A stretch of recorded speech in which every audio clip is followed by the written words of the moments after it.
All right, welcome back, everyone. Today's video is not a custom, and it really, when I see production knives like this Buck Knives Exert, this is a Walmart exclusive. And I don't know if it's something special about this knife or this model in and of itself is only available at Walmart. I don't know. I couldn't find that level of detail on the interwebs. It's like 27 bucks at Walmart online. So call it a $30 knife. Not exactly what I normally collect.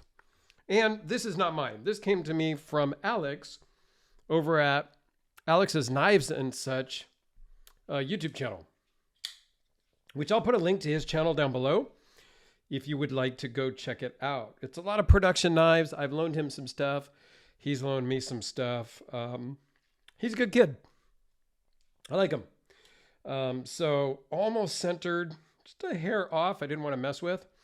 When I handle production knives like this, in that sub $100 range, much like my Kubi KB237, I really start to wonder and question, why did I get into the crazy custom knives?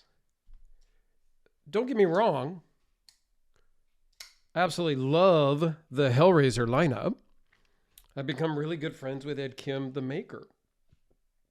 And if you've seen some of my last unboxing videos, I am now on a quest to track down all of what they call the Black Death series custom Hellraisers.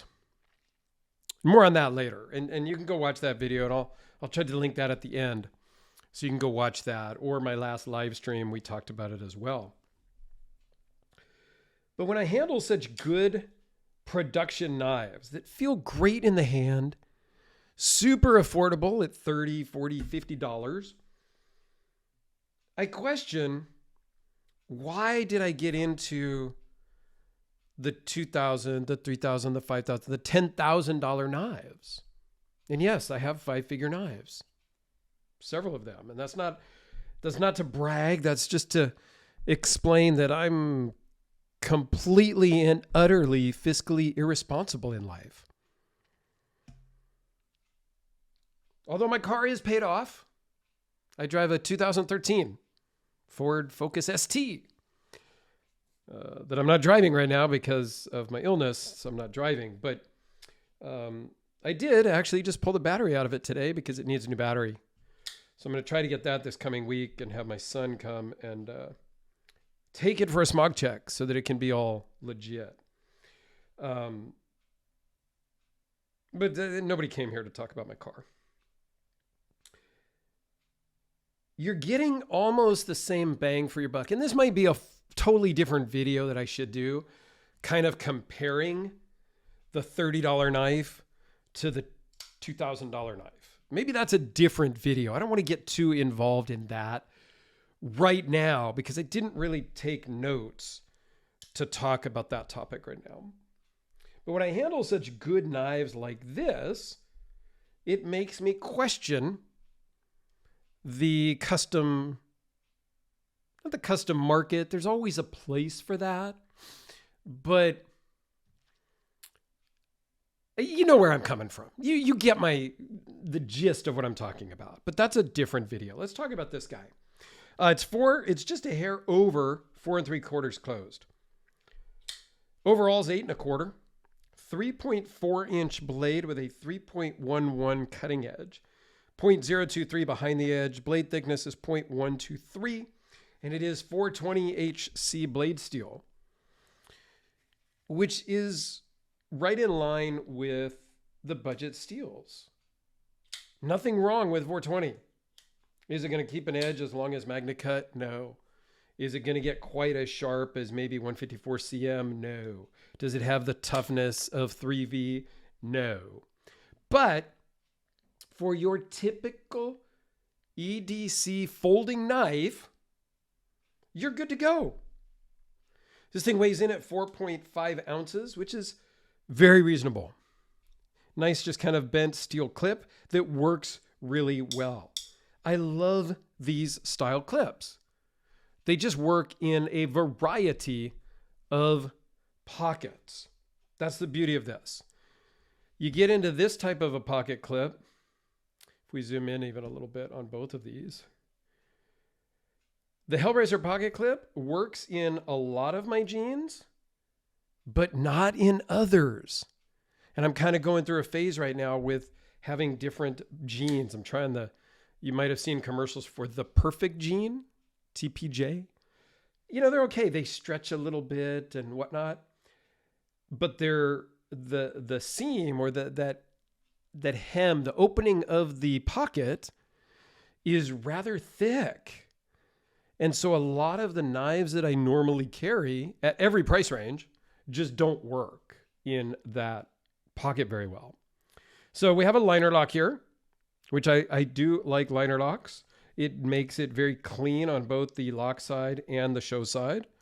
Whereas a frame lock here with the ZT0600, it makes it different looking on the lock side and the show side.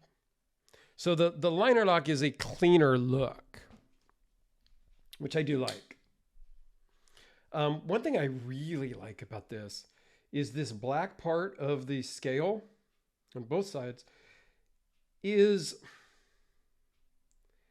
kind of rubbery. It's got a great feel and texture.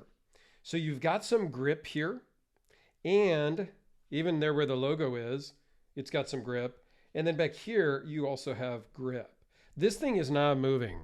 Your hand could be soaking wet with water, blood and guts, you name it, because could be used absolutely well for breaking down animals, out hunting. You know, this blade shape is perfect for that. Not that I'm a hunter, nor do I know what I'm talking about, but your hand could be bloody, sweaty, gross, and it ain't moving on this. It's the right amount of grip everywhere, and I love that. I don't know that I've ever seen higher end custom knives with rubberized kind of coatings like this on the scales.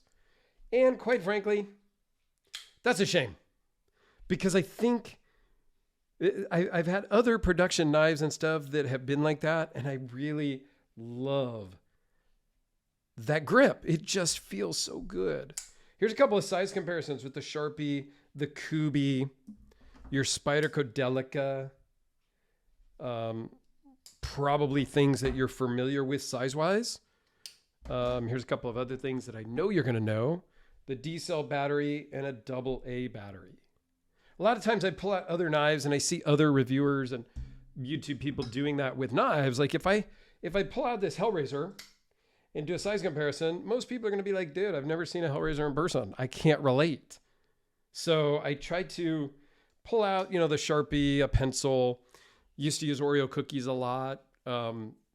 Things that people would know, people are familiar with, to really give them a good size comparison. But anyway, I think I've rambled on long enough. But for $30, 27 plus tax, plus shipping, if you will, whatever, 30-ish bucks, I really don't know how you can go wrong with this.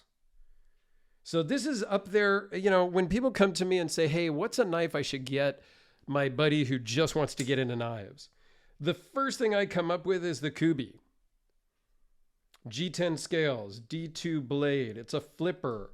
It's a Tonto. It has multiple colors.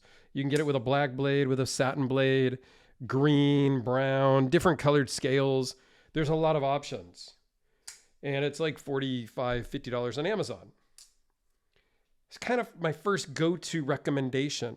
However, having spent time with this lately, this could absolutely be a great recommendation for that first-time knife guy that is your brother, your cousin, your nephew, or something that just says, hey, you carry a knife all the time. What would you recommend? I got $100. This might not be a bad idea. So anyway, let me know your thoughts down below. I would love to hear your thoughts on production versus custom. And let me know down below, do you want to do or hear my thoughts on higher end customs versus production, the pluses, the pros and the cons, my discussion on the topic, which I may have kind of touched on before. It's hard to say. I've got 2,500-ish videos up. So, but it's something that I've been thinking about that I should probably really give you guys a discussion on. Let me know your thoughts and if you would like to hear that or not. And stay tuned. I know I'm trying to do the unboxing things a little bit less, but I've got something really special coming in the mail this week. I just did a deal. It was one of those deals you can't really pass up. Your friends would like laugh at you and call you an idiot if you passed up. So I did a deal. I've got something coming. It's sort of a semi-grail. And we'll talk about that in that upcoming video. Thanks a lot, everybody. We'll talk to you soon.